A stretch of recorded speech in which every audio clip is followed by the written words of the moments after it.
আমি যার সাথে দাঁড়িয়ে আছি একজন সন্তান হারা বাবা, যার বড় সন্তান একজন শহীদ। আসলে এই পৃথিবীতে একজন সন্তান হারা বাবাকে, যে বাবার কাঁধে আসলে সন্তানের লাশ উঠবে, এমন একজন বাবাকে সান্ত্বনা দেওয়ার মতো ভাষা আমার জানা নেই, এবং পৃথিবীতে আসলে এমন কোনো শব্দ নেই যে পার্থিব জগতে একজন বাবাকে আমি কোনো একটি শব্দ দিয়ে সান্ত্বনা দিব। কিন্তু আমি চাচাকে শুধু এটুকু বলতে চাই যে এই পৃথিবীর 800 কোটি মানুষের মধ্যে কোটি কয়েকজন মানুষের সৌভাগ্য হয় যারা আল্লাহ কর্তৃক নির্ধারিত থাকে যে তারা শহীদ হিসাবে এই পৃথিবী ছেড়ে পরকালে যাবে। চাচাকে বলতে চাই যে তার বড় ছেলে এমন একজন শহীদ।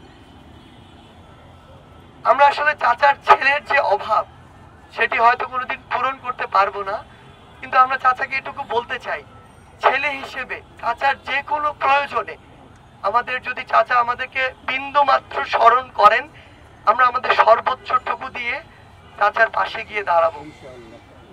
আমরা আমাদের জায়গা থেকে শুধু একটি কথা বলি, আমি আমাদের হাসান ভাইয়ের একটি শরীরের ছবি দেখছিলাম, যেই ছবিতে নির্দিষ্ট একটি জায়গায় একাধিক বুলেট গিয়ে একটি ক্ষতের সৃষ্টি করছে।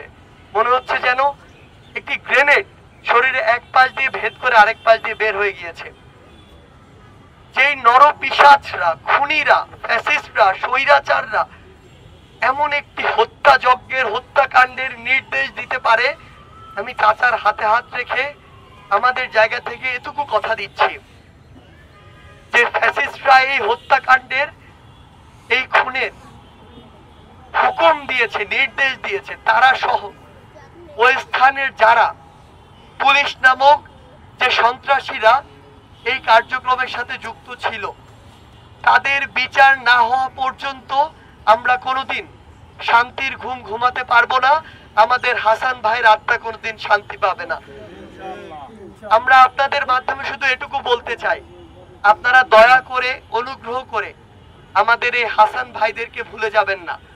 আজকে থেকে 3 মাস পরে হোক, 6 মাস পরে হোক, আমাদের মধ্যে যদি বিন্দুমাত্র ভুলে যাওয়ার কোনো কিছু সম্ভাবনা আপনারা দেখেন, আপনারা আমাদেরকে চোখে আঙ্গুল দেখিয়ে মনে করিয়ে দিবেন, আমরা যেন আমাদের হাসান ভাইদের এই নির্মম খুনের বিচার নিয়ে তবে যেন রাস্তা থেকে ফিরে যেতে পারি।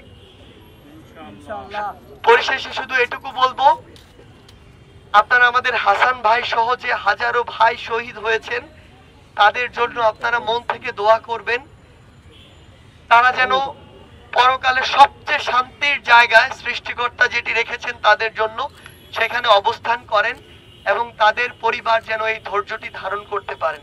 সবাইকে ধন্যবাদ।